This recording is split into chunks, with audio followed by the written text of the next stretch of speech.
اللهم صل على سيدنا محمد وعلى آل سيدنا محمد كما صليت على إبراهيم وعلى آل إبراهيم إنك حميد مجيد.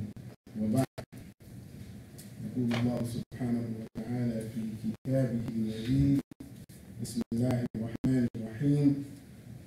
يا أيها الذين آمنوا ادخلوا في السلم كافة ولا تتبعوا خطوات الشيطان إنه لكم عدو مبين.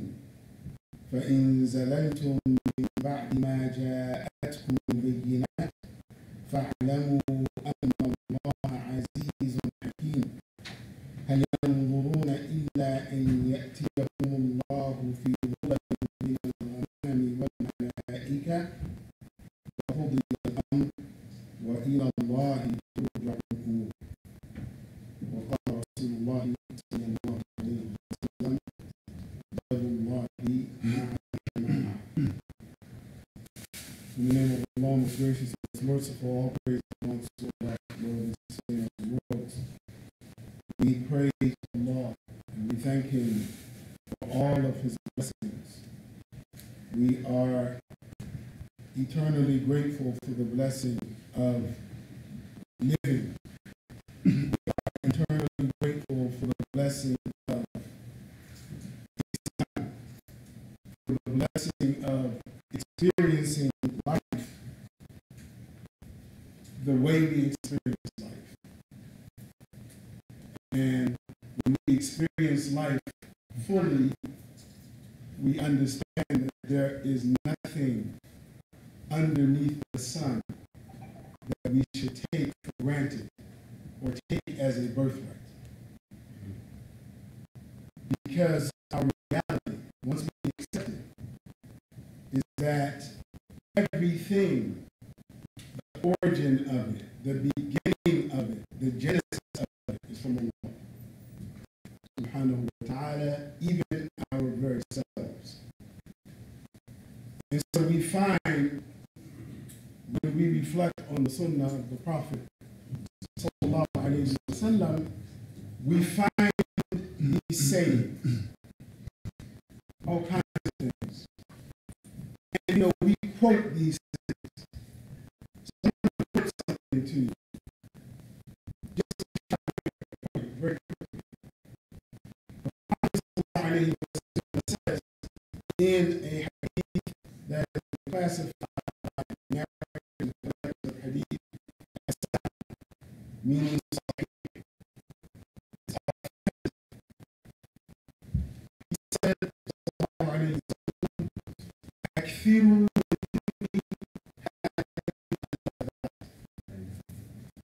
أكثروا من آدم اللذات.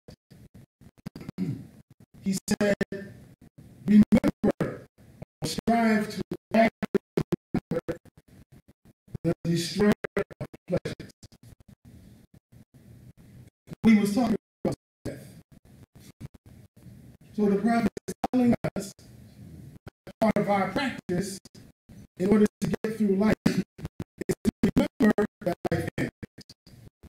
It's to reflect on the fact that, as he says in the Quran, that the one here is that this is not the life, that this is not all there is, that this type of existence will come to an end.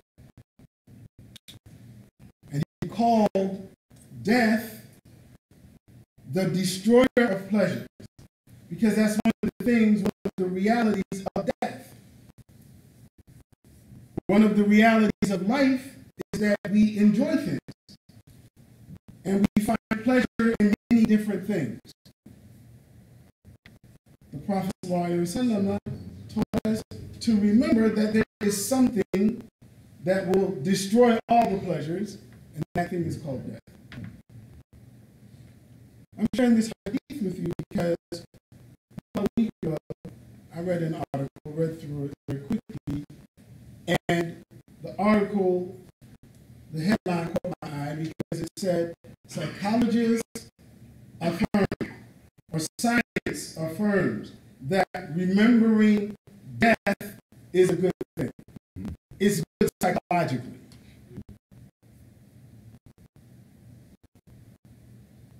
It's good psychologically for the human being to remember, because sometimes we have problems, things happen, and we get engrossed in the problem, and we think that the problem is everything.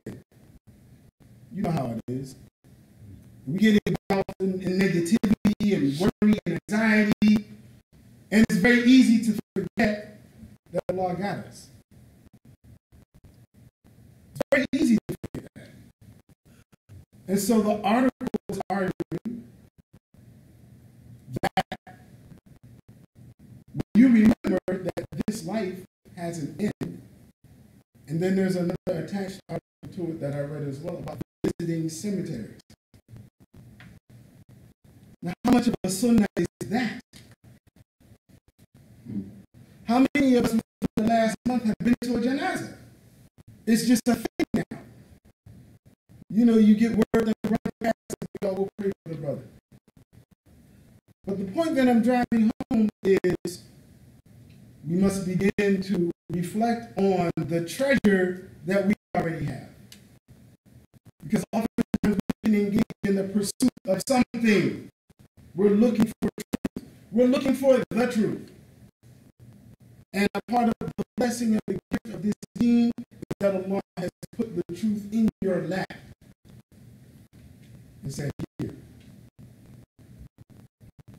dear brother, dear sister, this is the truth.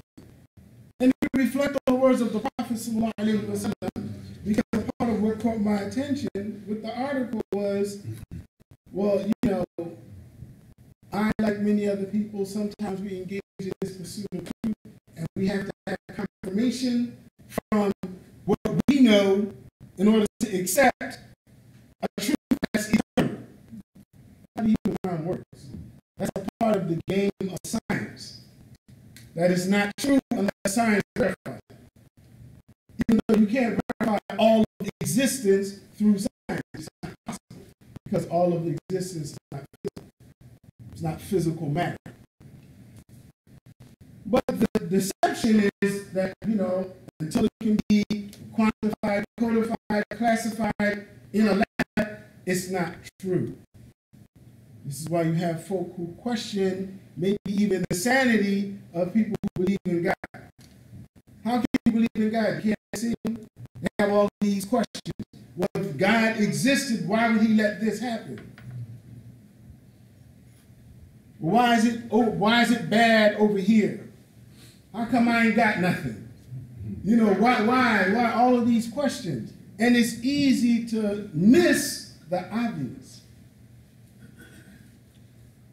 And the obvious is that you are the blessing. Your existence is a gift. Because Allah explains to us very clearly in the Quran the purpose of life.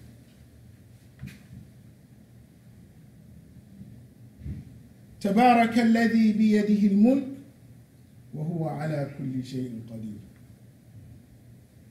Prayers of benevolence go to the one who is the king of the domain. And he is capable of all things. الذي خلق الموت والحياة ليبلوكم أيكم أحسن عملا. He tells us explicitly, not by way of suggestion. Clearly, he created life, death, mota and life, and it's all a test. In order to see who of you will strive the hardest, to have the best deeds. That is the purpose of life. That is your purpose in life. These are your marching orders. And if you believe your Lord, you will at some point get busy trying to live out this reality, your reality. And this is why, brothers and sisters, Islam itself. So when we praise Allah in the best way, we must include in that blessing the blessing of Islam, because we have to understand how deep of a blessing it is to consciously surrender to Allah, because that's what Islam is. Islam is conscious surrender, submission. Who are you surrendering to? Your Lord. Who are you submitting to? Your Lord. And this is not a vague idea. So Allah gave us the Quran. And Allah tells us what the Quran is. And he sent Prophet Muhammad sallallahu alaihi wasallam, and he told us who he was and what he did and why we must follow him. So that means that you have a blueprint for your life. You have a map. You have a guide. You have a guide that some people are searching for.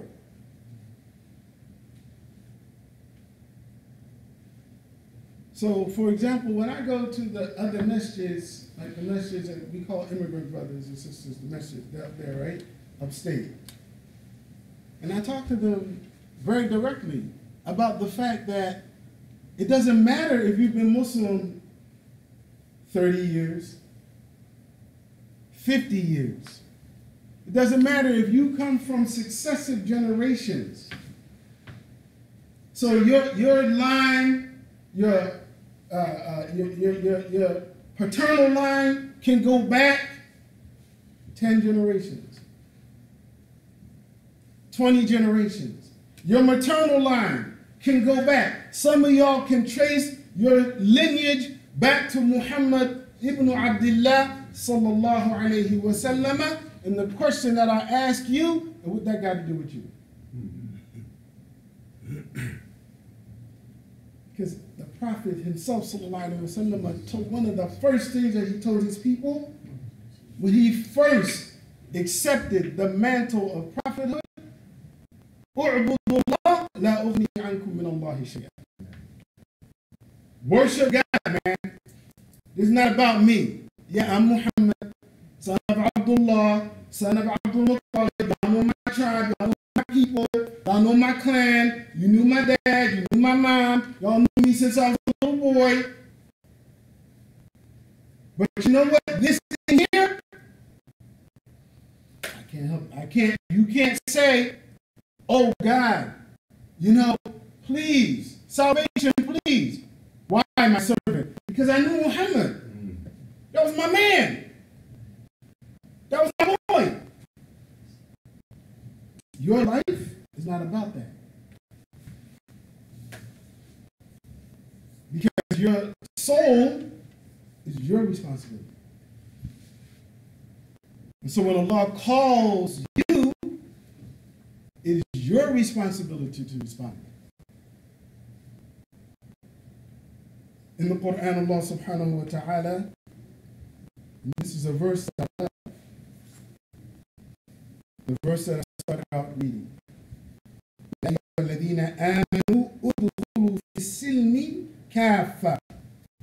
O you who have believed, enter into submission to Allah wholly, completely, not part-time surrender, not part-time submission, fully. I mean, this is hard reality, but it is reality. You can't surrender to Allah part-time when it's good for you, when you feel like it. Because surrender, if you surrender part-time, you know what happens?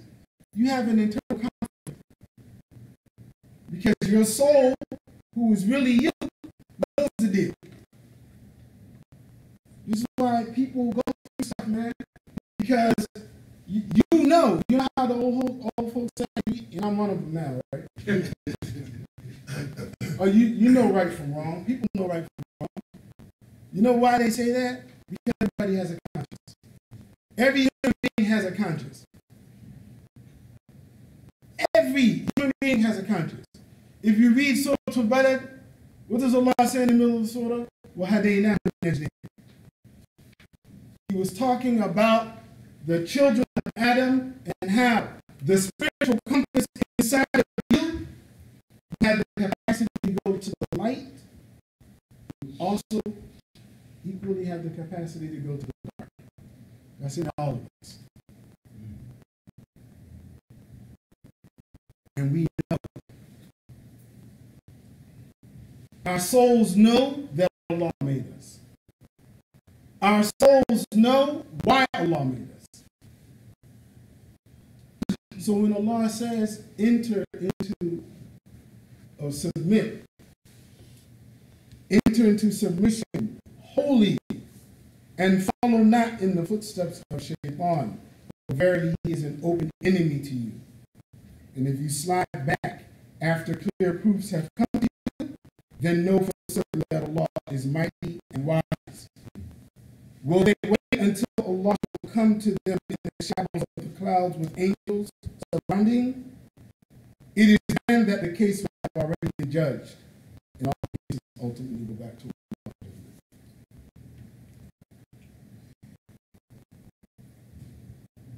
Because your soul knows you're going back.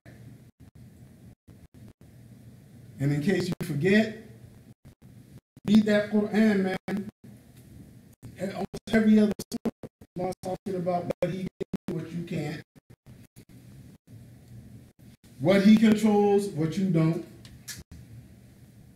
where you're going, even if you don't want to go. Because your life is a journey back to Allah. Now you can rebel, because the funny thing about us is that Allah gave us choice.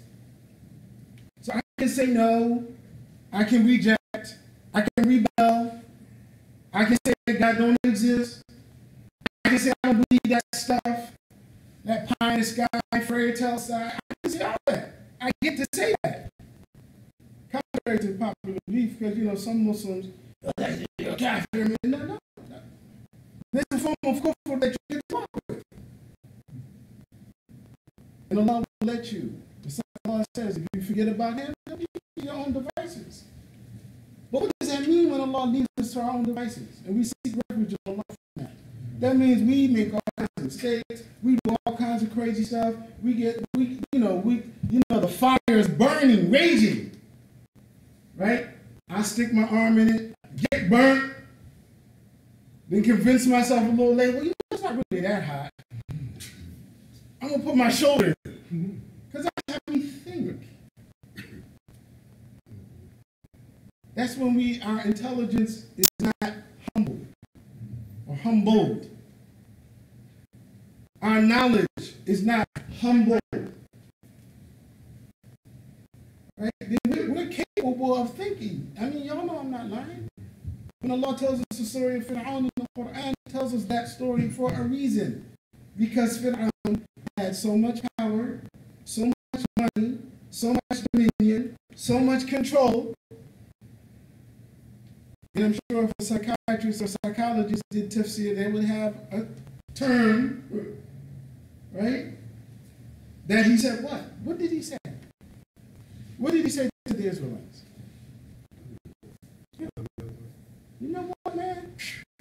I got all this stuff. As far as I can see, my people. You know?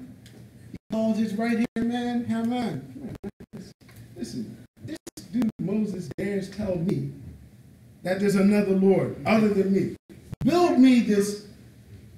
I want to meet Moses' Lord. That's what that story is saying. And sometimes we read these stories and we think, oh, that was just one Fir'aun. You think there was one Fir'aun? No, there have been Fir'auns, and there will be Fir'auns. And just like there will be Moses and Jesus and Muhammad sallallahu alayhi wa sallam. Because there will always be falsehood and until this affair is resolved. This life, this reality. So when Allah says for us to surrender, to submit, He's telling us to submit to this truth. And don't follow the ways of Shaitan. Why? Because Shaitan is an avowed enemy. So anything but that truth is good. Anything but the truth of prayer and goodness and sacrifice and service, anything but that. We're living in a time where we're being tested. Anything goes. Everything goes. Kufr, the word that we like to throw around, we think that it only means I just believe in God. No. It's behavior. It's being manufactured. So there's ways that you can disbelieve. And the way that we must be vigilant is with our souls to protect our souls. So when he says enter into submission, wholly, full-time, not part-time. He says, for verily Shaitan is an avowed enemy, and if you slide back after clear proofs have come to you, then know for certain that Allah is mighty and wise. Because we get to slide back. But you get the warning. If you fall back, if you say, well, yeah, whatever, man. there's something else out there, then Allah is saying, He's not answering that. He's not answering the haughtiness of reality. He's not answering that.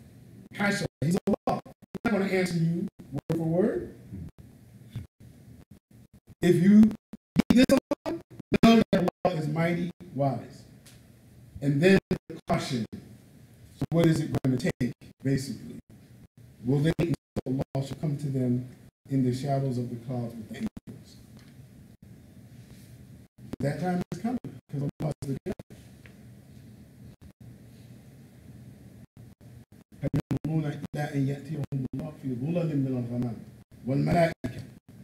This is just to create a picture. We don't know what the reality of that day or that time will be like, but this is to create a picture. And when that time comes, the angels will be on the side of their Lord, following orders. But then when that time comes, it will be too late. And this is what Allah said. وَقُضِيَ الْأَمْرُ. But if they come to a realization, oh, snap. Oh, man, wait a minute. Now I get it. How many verses do we read in the Quran about remorse?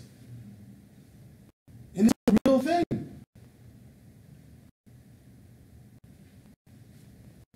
A real thing. And I've had an unfortunate experience of at least one time sitting at the bedside of someone who expressed a deep remorse for a life wasted. I didn't want to hear that. I started crying. Like, man, I don't know what to tell you. You're going to die, bro. Make tawbah and ask Allah to forgive you. Don't waste time trying to explain why you did what you did. No. I can't do anything about that. Only you can do something about that. But that's a wake-up call. For somebody to be at their bedside, you know, I wish I did this. Whoa. That's why people who are chaplains, they have to study, right? Because that's heavy. And it was very heavy. Right? So, a couple of things, beloved brothers and sisters, very, very, very quickly. You know, I'm speaking to you today because, you know, we're in a time where our community, the Muslim community, however you choose to define that, we have challenges and we're being tested. So a part of the test that's showing up for us is, you know, what is Islam? Because some of the people who say they're Muslim, whatever is pleasing to as many people as possible is Islam. And that's their political agenda, right? And some people are just confused, right? Like a brother, you know, said one time, you know, I tried being Muslim and it didn't work. What does that mean, bro? Like, but those people, sometimes people are confused, right? So what I want to share with you very quickly about some observations that I made, right? So most of y'all know I was raised in Islam. Born and raised in Islam. But I learned from my elders, may Allah have mercy on them, that I could wear that badge only for so long. Especially my pop, may Allah have mercy. He would tell me, man, what are you going to do? I hear you talking about this one and that one, and us, those who came before you. Now that you got all the answers, what are you going to do? That was a question that I thought about a lot because I was asked that question. Because I always had something to say about something. And then when I started giving the khutbah, you know, in the beginning, you know, I was young, but I was feeling myself. To be honest with you. But the blessing that I had in my life is that I had people who checked me. And I don't know how many of you have heard this story before, but very shortly, I remember a time when I was sitting in the company of my elders, and they were talking about something, and I had something to say about it. And I said something that sounded like, this is why I don't want to waste my time, something like that, right? It was very disrespectful. And my father said, well, I don't care how much Quran you know. I don't care how many hadith you know. You can know all of them. But you're not going to disrespect us.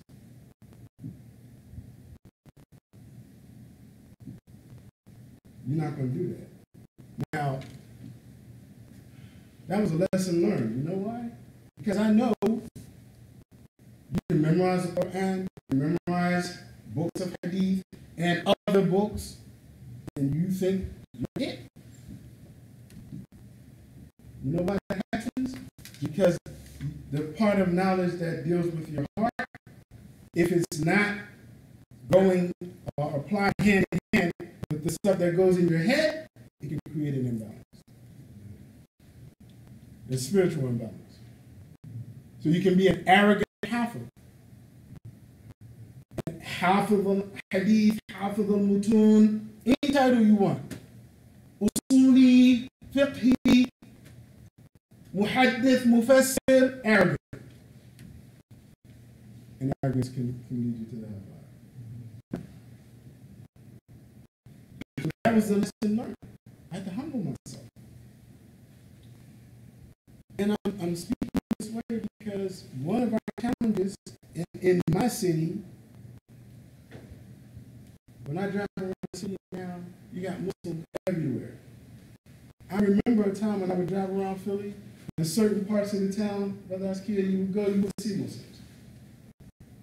You wouldn't go to Devon and see Muslims visibly walking down the street in hijab. There was a time, y'all can correct me if you think I'm wrong, but there was a time when the Muslims were concentrated in certain parts of the city. Today, the Muslims are everywhere. What does that mean, though? People say Philly got knowledge, Philly got this, Philly got Islam, Philly got this, that, and the other. But what does that mean for us? What is that doing for us?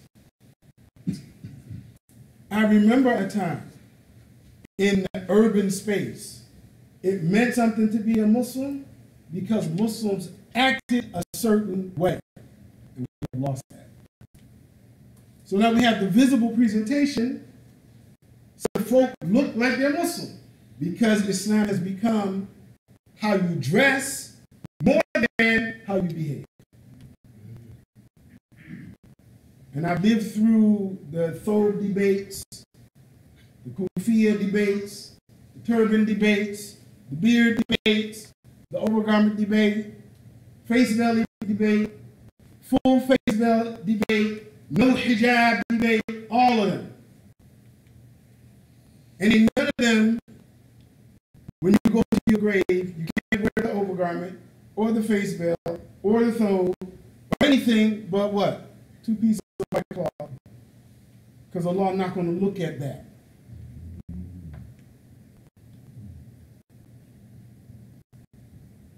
Now, that's reality. So the numbers are good, but I remember the days, and they're not that far off, where it meant something. When we were Muslim, it meant that there were 2 characteristics. We had discipline. That meant that non-Muslim boys weren't running around just doing everything under the sun and saying they're Muslim.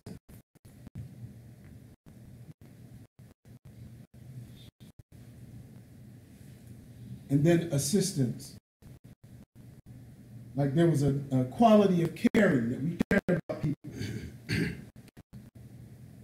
We were respectful. These 2 things are now in short order. You're hard to find that. You find a lot of the people who look like Muslims because of the dress, maybe even the lingo, the way they talk, because there's an Islamic vocabulary. I know what I'm talking about. But behavior,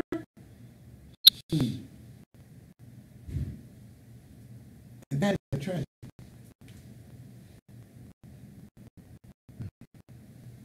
And I'm not talking about Muslims being angels, so don't misunderstand what I'm saying to you. That you got to be an angel, you got to be perfect, but you got to be decent. You got to be respectful. You got to try. Because there was a time when being a Muslim meant that. Even the Muslims that we grew up saying were Muslim, brothers and sisters in the nation, that Muslim meant that. And I know hundreds of brothers who changed their lives. They used to be horrible human beings by their own admission. And Islam changed them. Now it appears it's the other way around. And it's not just the youth. I'm not attacking young people. I'm praying for them. Because the example is, being Muslim means everything but how I carry myself. And we in Philadelphia, and I've been promising myself that I'm going to give a khutbah on this as diplomatically as possible. I'm not trying to start no stuff. But those of you who know me know that when I talk, sometimes stuff starts. But, when Islam became how short your throat is, how long your beard is, how many wives you got, your overgarment, when it became that in this city, then the fall was accelerated. I can say that with authority because I've been in this game for a long time. Dealing with all kinds of Muslims, all kinds of people who say they're Muslim. So this is a challenge. So how do we return? Well, we return to what Allah is calling us to. That's one of the reasons why in this masjid, we went back to the basics. You got to have a spiritual foundation. You got to have that. Because what is your Islam without a spiritual foundation? Without what your soul needs? That's the logic of it. Now, people may not agree, they might have things to say. That's what we're doing over here. We try to curb some of the madness. Because it's madness, and y'all know I'm telling the truth. And of course, it's not a blanket of every Muslim in the city, but you all know that this is a problem. Right? So, when we lost the characteristic of discipline, the things that came along with the discipline were things like honor, integrity, dignity. I mean, I heard that word so much. And safety. But I heard the word dignity so much. My parents drilled that word in me. That's why I couldn't act any old kind of way. I couldn't just do any old thing because I was expected to walk with dignity. Because Allah made me with dignity. I'm a dignified human being. I'm not an animal. You're not an animal. Now, the social narrative, of course, is another monster. But your reality is Allah didn't make you an animal. If He wanted to make you an animal, He would have made you an animal. He made you a human being. So I heard this, dignity. You have to be dignified. And so it became important that we didn't just externalize Islam. And I lived that. So I'm not talking to you. When I would go to school, I have a picture from when I was third grade. My mama, God rest her soul, man. She used to dress me up, right? I had this plaid vest. I said it was corny, though. And I used to look at that picture. I tried to bury that picture. I didn't want the kids to see it. I'm trying to think. I used to have my little kufa. Third grade. So I know what it's like to be teased and bullied, but it also put in me character, that I was going to be me everywhere.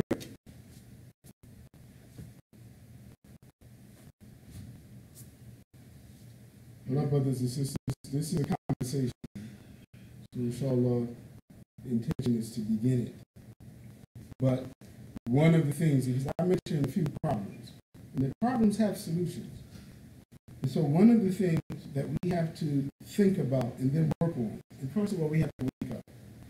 And I say this to those, we got to wake up. When you look around you and you see none of this stuff is a mistake, it's not an accident, it's not just going to go away. There are certain things in the environment, and these things are to wake us up.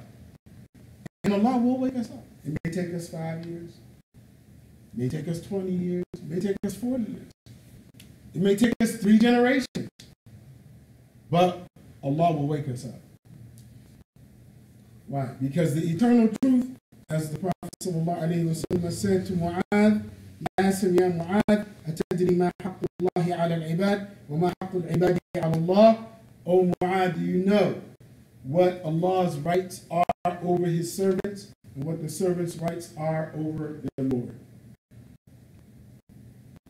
Mu'adh said, Allah wa Rasuluhu a'lam. Allah and his messenger know best. He said, حق الله على العباد أن يعبدوه ولا يشركوا به شيئا. Allah's right over his servants, over his creation, is that they worship him only and not associate partners with him. And this is literally and figuratively. Idols. Right? And he said, أما حق العباد على الله ألا يعذبهم. So if they do that, then their right over their Lord is that he will not punish them, he will not torment them. That doesn't mean that you'll be in heaven. That means that you'll internally, you will be at peace. Allah won't torment you inside your soul because you will have answered the question, what is this life about? I'll close the first part of the khutbah with something that I've been doing. And so, you know, I've been reading Martin Luther King. I'm not becoming a preacher.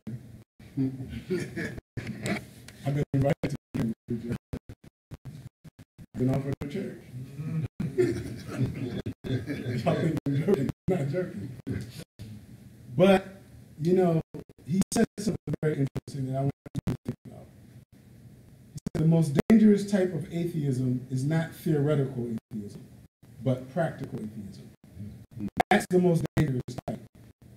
And the world, even the church, and I inserted when I read this, even the masjid, is filled up with people who pay lip service to God and not lip service. And there's always a danger that people make it appear externally that we believe in God when internally we don't. We say with our mouths that we believe in him, but we live our lives like he never existed. That is the ever-present danger confronting religion. That's a dangerous type of atheism.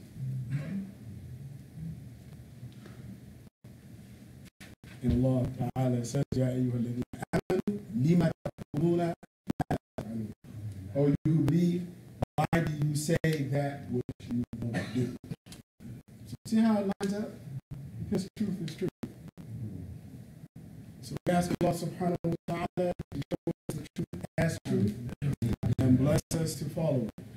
To show us falsehood as falsehood, protect us from it, and protect our souls from being lost in it.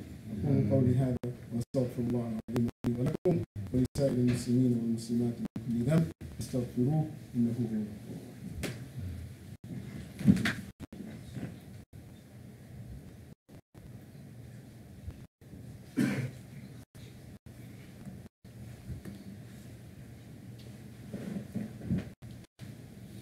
الحمد لله رب العالمين والصلاة والسلام على سيدنا محمد طيب الطاهر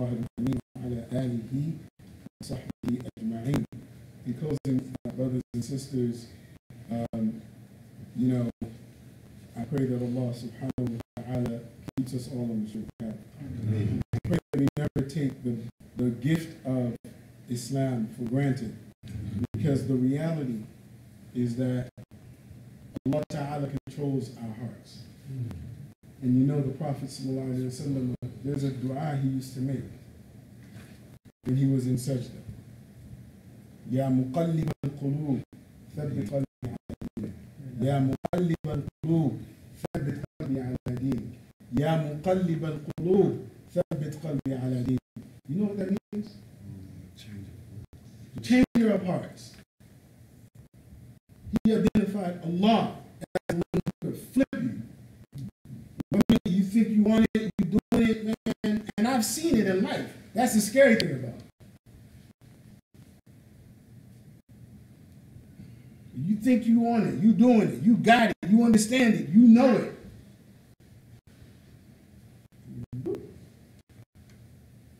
People say, what happened to the brother? What happened to the sister? Man, I thought they were Muslim. I thought they believed in God. I thought it can happen. So the Prophet in sajda, O transform hearts, O change your hearts, make my heart firm on your truth. So may Allah Ta'ala make our hearts firm on this deen, the hearts of our family, the hearts of our children. I want to say to you many times when we lament about the youth, right? There's two things that I want you to remember. Number one, the youth grow up to be adults. And we have planted the right seeds in them. Most of the time they come back. Sometimes they have to go and experience stuff for themselves. And I did that. I studied a lot of Islam. I still want my head to find out some stuff. But the other thing is that a part of integrating our young people is that we have to understand the reality that we face. And so when you hear me say I pray for our young people, there's a reason for that.